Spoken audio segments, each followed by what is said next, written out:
Good morning. Good morning, Sangha. This is our Zazenkai for November. It's already November. It's been a very quiet year here at the Zendo.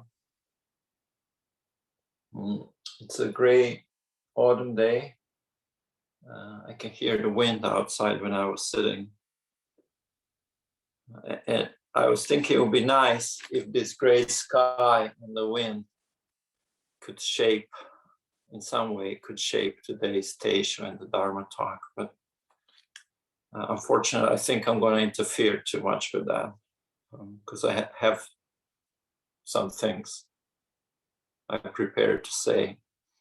But yeah, it's already November. It's quiet autumn day here, and it has been a quiet year for us. I think maybe I left our home here maybe half a dozen times, maybe no more than that the whole year. But still, the time passes very quickly, very quickly. In terms of the Dharma talk, I'm going to complete this little cycle of 3 talks that I started in September on, in some way, on dealing with discouragement. And the original idea for this talk was that the nature of our practice, the nature of spiritual practice is very repetitive. And if you think about it, the reason why it is so repetitive is that our delusions, our self-deceptions are very persistent. And some of the beliefs that we hold are very deep-seated. We don't even know or question those beliefs. And they're very persistent. So the practice too has to be very persistent. And it's almost like we have to hit the same point again and again and again and again. It's almost like you're trying to break a mountain, a big steel mountain, but hitting your head against it. Sometimes it may feel like that, and then it splits until it splits. Anyway, the practice, as you know, is very repetitive, and this can lead to a discouragement because we do have expectations, and sometimes we get tired. Sometimes we get overwhelmed, and we have some ideas about progress along the path. So we have to know how to deal with discouragement. We have to become very adept at recognizing it and overcoming it. So in this introduction, which also is a kind of review of what we already talked about, I thought really the best way to be immune to these negative feelings would be to have very strong determination and courage. And where the courage comes in a sense of looking deeply, having the courage to look deeply and examine all the things that we assume to be true. And that requires courage. But also determination in a sense of no matter whether things are easy or hard, we have a clear understanding of why we are doing what we are doing. And in that sense, I felt knowing what is the path and what is not the path is really helpful. And having a very firm foundations in Zen practice. And so last time we talked about what is the path, how is the path described traditionally, all these various elements we have to bring together. And it really helps to know what that is. And today I'm going to talk about some of the ways that we can develop misunderstanding, or we can kind of go sideways, fall into some traps along the way. So it is just kind of little warnings. The list is not going to be exhaustive. It's just the first things that come to mind, or maybe the most obvious things.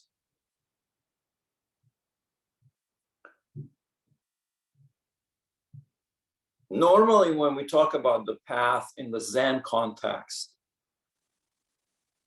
it's talked about in terms of realization and actualization.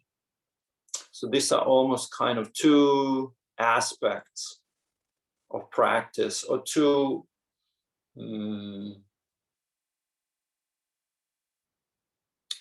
I don't want to say levels, but two ways to measure our spiritual maturity in terms of how clear we are and how well we can apply that clarity in our daily lives, to what degree we are personalizing our insight in our daily lives.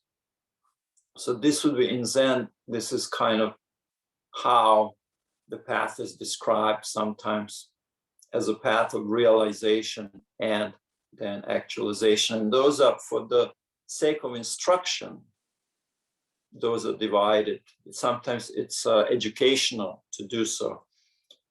In my own experience, the two are one and the same, and the actualization and realization really go hand in hand. But I'd like to add another component to this, and something that in the past, I think it was assumed to be true, in the same way that it was assumed that anyone who is going to undertake Zen practice will have a very strong determination. It is necessary to have strong determination. But it was also assumed that people are going to be well-versed and familiar with the Dharma and the teachings. And that's just not the case anymore. Our understanding is really superficial. And it shouldn't be, because it is available, and all we really need is a bit of interest and enthusiasm to learn.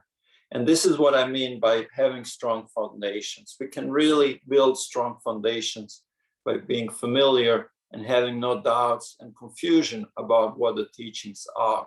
And it's a very rich heritage over the past 25 centuries. There are many masters who try to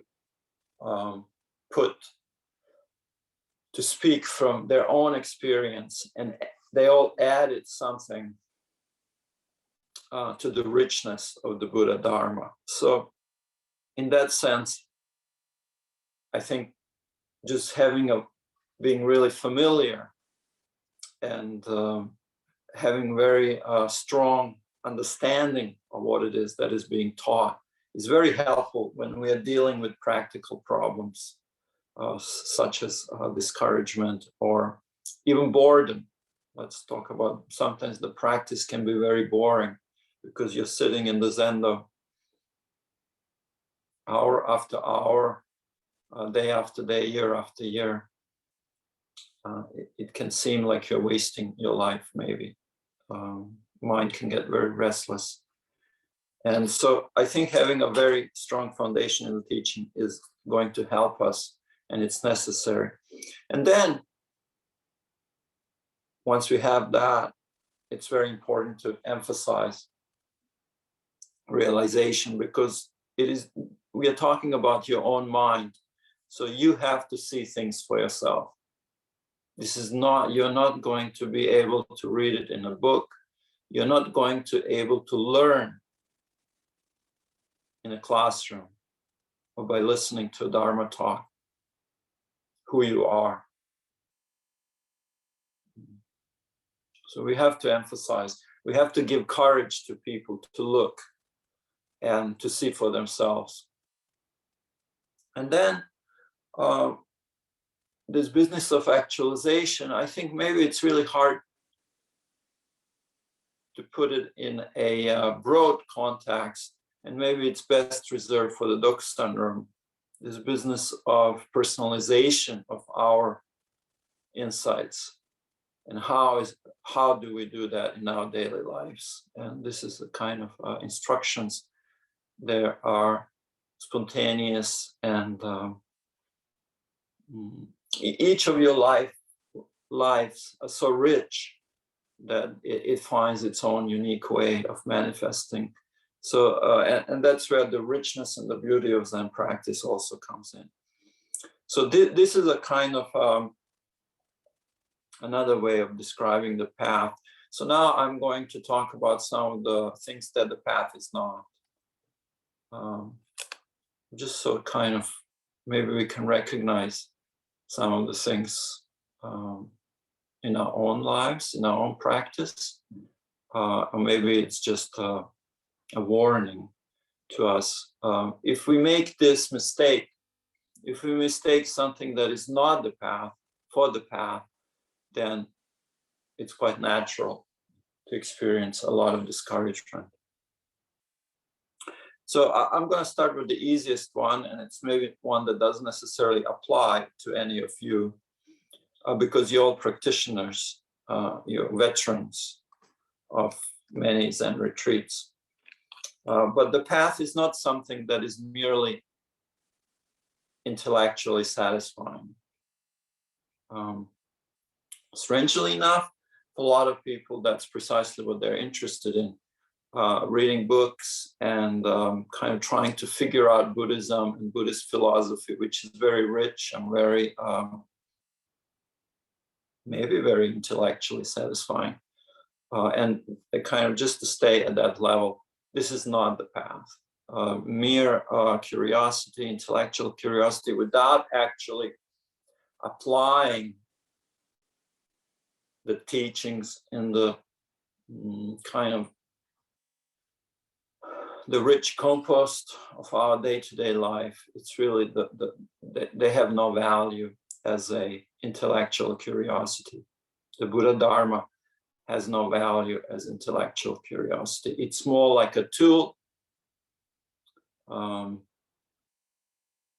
Maybe you can say a weapon to stand, or a shield to guard yourselves against our negative emotions and energies, and the way we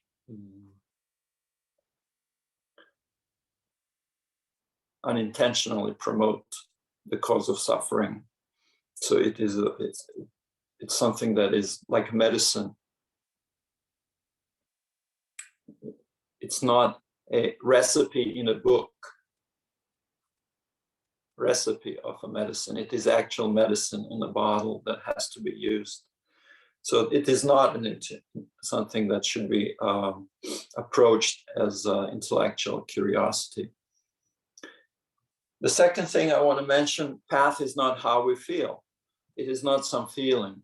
All too often we are chasing, maybe during meditation or during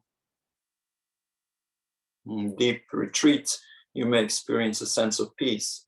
And of course, our daily lives are made up of feelings and sensations, some pleasant, some unpleasant. But the path is not how we feel. It has nothing to do with cultivating some pleasant feeling, maybe even a sense of peace, although it seems pacifying of the mind is a necessary component of what we have to do. But the trap is that we confuse the path for some feeling, some sensation, some personal experience, and then we're always chasing after that. And that becomes our preoccupation. And when we don't get that, then we are discouraged and we feel that like we have failed. So this is important to remember.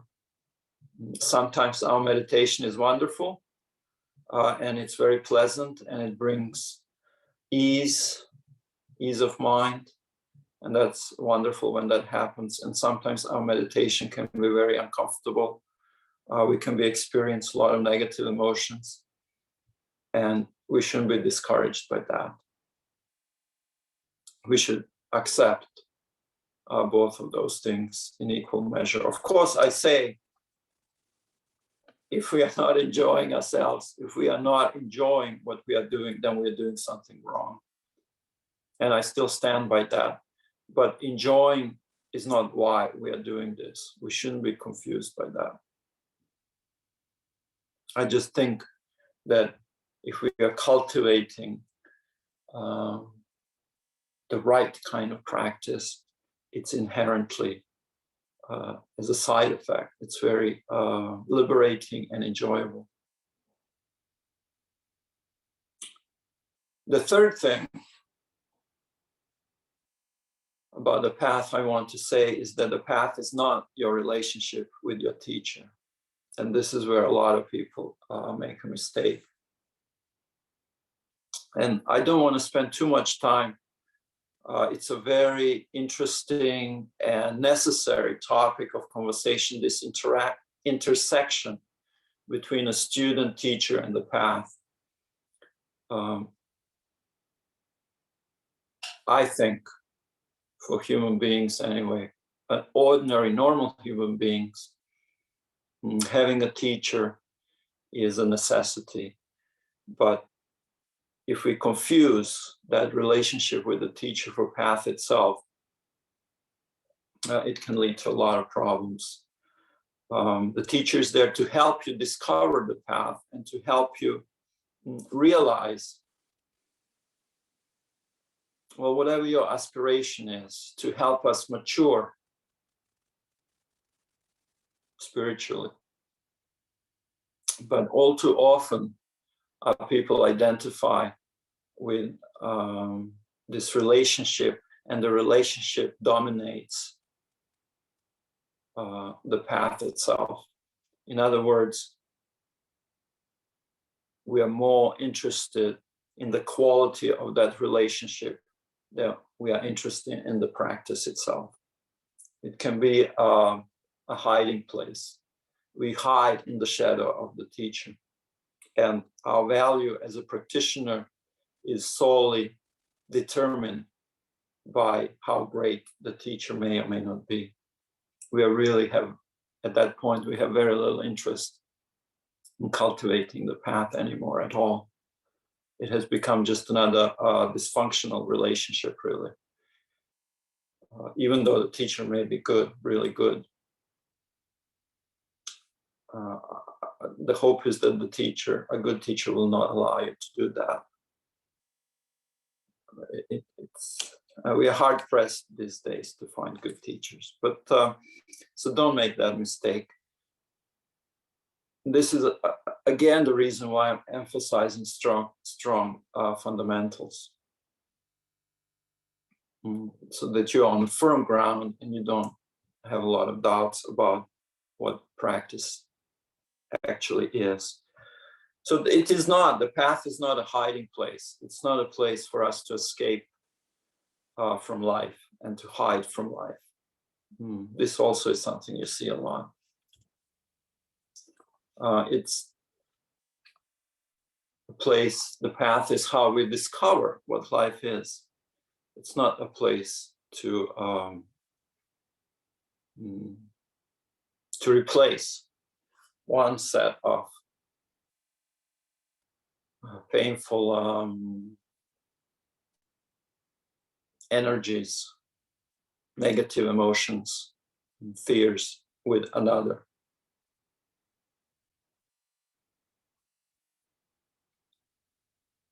It's not a place to disengage with life.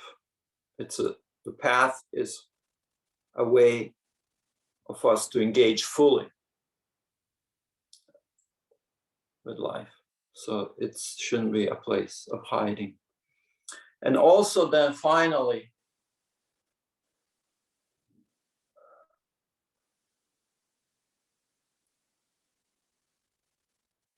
maybe most difficult trap is that the path is not owning some spiritual experience. It's very hard for us not to own our own experiences, especially when those experiences are so meaningful to us and so like I said, some of our delusions are very deep-seated. So anything that is really meaningful to us has to have a way of unseating, dislodging those deep-seated assumptions we make about ourselves and the world. And so when we find those things, they're hard to find. And when we do, they're very meaningful to us. And then we kind of even, by unaware, we own those things and they become a burden to us. They're not really the context of the path. This is why I wanted to explain very precisely what the path is. And we talked about that last month so that we know what to do.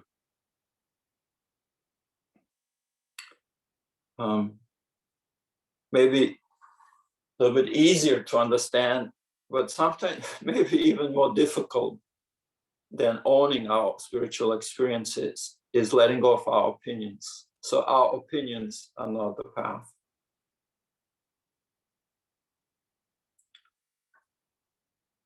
Because of these deep-seated tendencies, habits, unquestioned ways of being, it's much easier to create opinion about what the path is than to work on some of these things maybe we don't have courage to look at. So we make path into something that suits us through creating arguments and opinions. We ineffectively transform the path into something that we can handle, something that suits us. And this is not the path. Having opinions, strong opinions and arguments is not the path. And so really anything that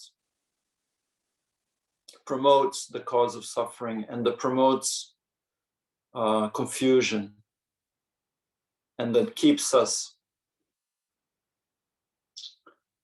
away from clarity is not the path.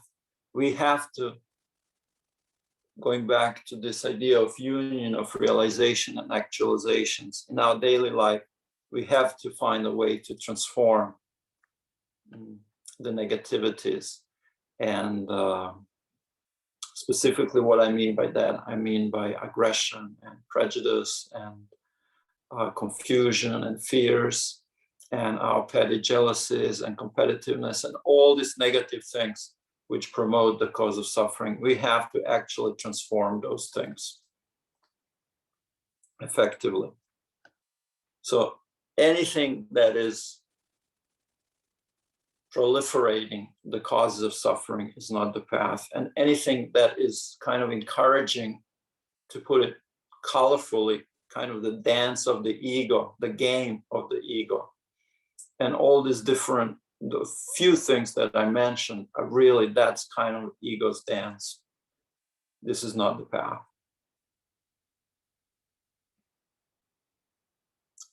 It's kind of to simplify it. I think anything that is encouraging to our, anything that really prolongs us being guided by our fears is not the path. Yeah, and this is, again, courage comes into this because we have to look at this squarely in the face. Okay, so I'm just going to finish with on a bit of a different note here. I want to go back to discouragement and put a little bit different spin on it, how to deal with discouragement. And let's say that you are experiencing a lot of some kind of negative emotional discouragement specifically, or boredom with the path, or you're feeling that the practice that you're doing is not fulfilling, or that you're not getting what you expected. you would get. And I want to put a little bit different spin, and I want to say discouragement can serve like an alarm bell. It can serve like a little bit like when you feel that sense, rather than being overwhelmed with it or believing it or being so convinced by that feeling, maybe like a question mark can sort of flash in your mind, which is basically an invitation to look. Invitation to look at what is going on and why do I feel discouraged? What am I thinking? What am I believing? What am I assuming to be true? And to make a connection between that assumption and this effect, which is really discouragement, to see how we are confused or how we are deceived by these assumptions that we have made. So it is an opportunity. So rather than being overwhelmed with it, it can serve like a little alarm bell or a question mark, just to look deep and to try to understand and to make a connection between our deep-seated, well, let's use the word prejudice, and how we feel.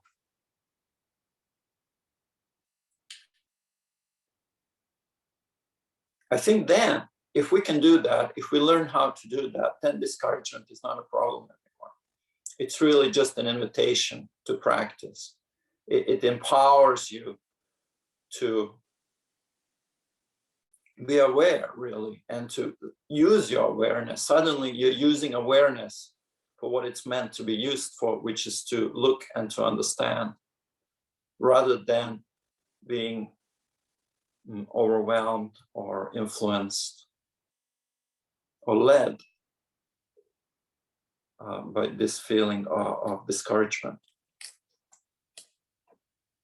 You know, we don't know now, kind of to make it a little bit topical. We are in, here in Canada, at least it feels we are coming out of the pandemic, but we really don't know. And what if the situation gets really much worse in the winter or in the next spring or even next fall, and suddenly everybody will really get very discouraged and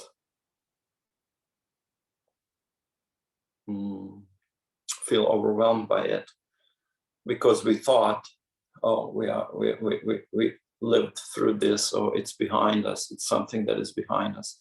So we need tremendous patience, we need a lot of flexibility, and we need to have a very strong foundations in order to deal with these things.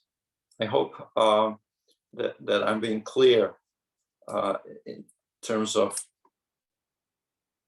what the teachings are and what kind of things I think are helpful to us.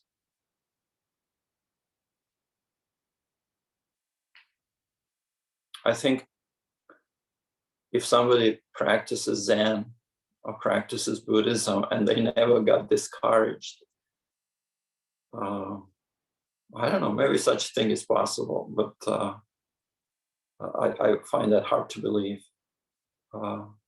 So I think we should all be experts on discouragement and how to deal with it, and it really shouldn't be a burden, or it should be something we can welcome and use. And that is really the point of all of Buddhism, is how to learn how to transform our negative emotions and to transform our confusion into wisdom, to use it as a food, to use it as an energy, to transform it and to bring something beautiful into our lives. So this is where I'm going to end, and this concludes this little cycle. I only intended it to be one Dharma talk, but it ended up being 3. Okay, so now we will recite the 4 great vows.